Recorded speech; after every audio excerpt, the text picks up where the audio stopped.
Eto nga guys, sa pasugod ng lola nyo sa PhilHealth. Ang pinakamalapit pa palang PhilHealth sa amin na pwede kang mag-update sa Calamba City. Eto nga. Nagulat na lang kami pan-checking yung MDR o Members Data Record na wala siya dun sa dependent ko. So nag-investigate, yun pala meron na daw siyang sariling PhilHealth number. So need namin siyang ipa-deactivate at i-add ulit sa akin.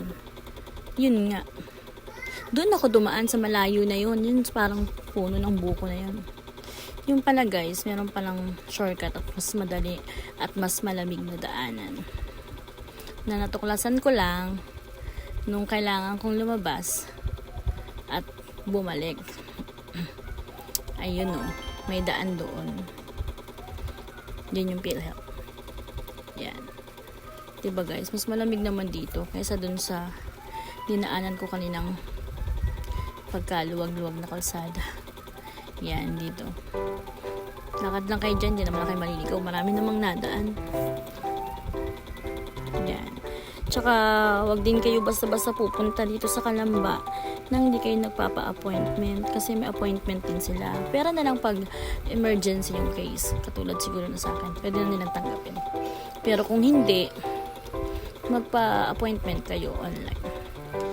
Yan nga guys, huwag kayo mag-alala. After mga 10 years, makakarating din tayo sa tinutukoy kong entrance. Ay sige guys, mga 1 year na lang. Yan, tsaran, tanaw na. Medyo maliwanag, kalsada na kasi yun. Yan, basta pala tandaan nyo yung bangkong, dalawang bangko ng Equicom, tama ba ako, tsaka PBCom. Yan, entrance. Yan siya. May nakalagay namang entrance, tsaka may parang nakasulat dyan na CMC din. Kasi nakita kong CMC doon sa may Petron na malaki. Yan. Yun, yung entrance. Kaya akala ko doon. Ayan guys, punta na ulit tayo sa terminal. Papunta naman sa Los Baños, kung saan na-admit yung anak ko. Yan. Salamat for watching.